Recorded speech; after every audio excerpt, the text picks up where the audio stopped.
মুসা আলাইহিস সালাম আল্লাহর সাথে সরাসরি কথা বলতেন। ওয়াকাল্লামাল্লাহু মুসা তাকলিমা। সুবহানাল্লাহ পড়েন, আওয়াজ তুলে সবাই বলেন সুবহানাল্লাহ। এখন বনি ইসরাইল হচ্ছে পৃথিবীর সবচেয়ে গোয়ার জাতি। তারা বলে, মুসা তুমি যে আল্লাহর সাথে কথা বলো আমরা তো দেখি না, তুমি যে কথা বলো আমরা তো শুনি না, তো কি করতে হবে? বনি ইসরাইল বলে, আমাদের মধ্য থেকে 70 জন নিয়ে যাইতে হবে তুর পাহাড়ে। ওরা আয়েশা যদি কয় হ্যাঁ আমরা শুনছি, তাহলে বিশ্বাস করব। কত বড় ডাকাত দেখছেন বনি ইসরাইল। এদের চেয়ে গোয়ার জাতি নাই। এত গোয়ার তুমি করেছো মুসা আলাইহিস সালামের সাথে। তুমি যে আল্লাহর সাথে কথা বলে আমরা তো দেখি, কি করব? 70 জন আমাদের বন্ধু বান্ধব যে যদি দেখে, তারা বললে ওকে আসো, 70 জন আসো। 70 জন নিয়ে গেল। মুসা আলাইহিস সালাম হারুন আলাইহিস সালামকে খেলাফা দিয়ে গেলেন, আল্লাহ ওনাকে নবী বানালেন। মুসা আলাইহিস সালাম বললেন, হারুন খবরদার, বনি ইসরায়েলের মধ্যে তাওহীদের বাণী প্রচার করবা, ঐক্য ধরে রাখবা, বিচ্ছিন্ন হতে দিবা না। চলে গেছে।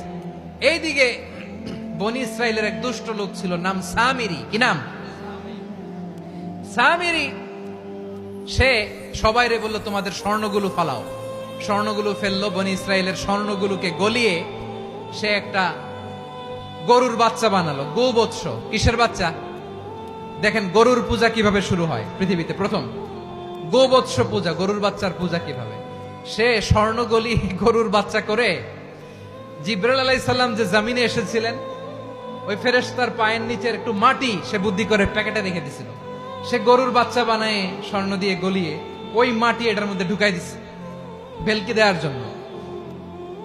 স্বর্ণ দিয়ে বানানো গোবৎস গরুর বাচ্চার গায়ে যখন সেই মাটি ছুঁড়ে দেয়া হলো, এখন বাছুরের ভেতর থেকে ভ্যাঁ ভ্যাঁ আওয়াজ আসতেছে। কি আসতেছে? সবাই তো অবাক। সামিরি বলে, আরে তোমরা যে 70 জন দিয়ে মুসা আলাইহিস সালামরে পাঠাইছো, ওইদিকে এত ঘুরতেছে, আল্লাহরে খুঁজে পায় না, আল্লাহ তো এটার ভিতরে ঢুকছে। নাউজুবিল্লাহ বলবেন না? তোমরা যে 70 জন দিয়ে পাঠাইলা, 70 জন নিয়ে মুসা আলাইহিস সালাম খালি ঘুরতেছে, আল্লাহরে পায় না। পাবে কেমনে? আল্লাহ তো, নাউজুবিল্লাহ, এটার ভিতরে সেজদা দাও। এই সেজদা দিয়ে গেল। আল্লাহর নবী হারুন আলাইহিস সালাম বললেন, খবরদার, এটা সুস্পষ্ট শিরক। আল্লাহ সব গুনাহ মাফ করে, শিরকের গুনাহ মাফ করে না। খবরদার, তোমরা থামো। কে শোনে কার কথা? এই যে যেমন এখন আপনারা আমার কথা শুনতেছেন না? শুনতেছেন? হারুন আলাইহিস সালাম বললেন, খবরদার, এই শিরকি কাজে তোমরা সংযুক্ত হয়ো না। তোমাদেরকে কি মনে নাই আমার ভাই মুসা আলাইহিস সালাম কি বলছে? আল্লাহ শিরক মাফ করে না। খবরদার, শিরক করো না, আল্লাহরে ভয় করো। হারুন আলাইহিস সালাম তাদেরকে বুঝালেন, শিরক করো না, আল্লাহরে ভয় করো। শুধু এতটুকুই তিনি বুঝালেন, দাওয়াতি কাজ পালন করলেন, কিন্তু প্রতিরোধ করেন নাই, সশস্ত্র সংগ্রামে লিপ্ত হন নাই, বাধা দেন নাই। কারণ গৃহযুদ্ধ বেঁধে যেতে পারে। উনি ভাবলেন, আমি যদি আমার বাহিনী নিয়ে দাওয়াত দেওয়ার সাথে সাথে প্রতিরোধ করি, আক্রমণ করি, ওরাও আমারে আক্রমণ করবে, ব্লাডশিড হবে, রক্তপাত। এমন অবস্থা হবে বনি ইসরায়েলের মধ্যে, যেটা হয়তো আমার ভাই মুসাও কন্ট্রোল করতে পারবে না। সুবহানাল্লাহ কইবেন না? এক একজন নবীকে আল্লাহ তাআলা কি ইন্টেলেক্ট দিয়ে পাঠিয়েছেন। তিনি ভাবলেন, আমি দাওয়াতি কাজটাই করি, এটা যে হারাম এটা থেকে শুধু বারণ করি, কিন্তু প্রতিরোধ না করি। আমি যদি ঐক্য ধরে রাখতে পারি, বাকিটা আমার ভাই সামলে নেবে। সুবহানাল্লাহ। হারুন আলাইহিস সালাম প্রতিরোধ করলেন না। বনি ইসরায়েলের মধ্যে গৃহযুদ্ধ বেঁধে যাওয়ার আশঙ্কায় প্রতিরোধ করলেন না, আক্রমণ করলেন না, শুধু দাওয়াত দিলেন। ইন দা মিন টাইম মুসা আলাইহিস সালাম আল্লাহর সাথে কথা বলে যখন ফিরে আসলেন, দেখলেন বনি ইসরায়েলের অধিকাংশ লোক মুশরিক হয়ে গেছে। মুশরিক হয়ে গেছে। মুসা আলাইহিস সালাম রেগে গেলেন।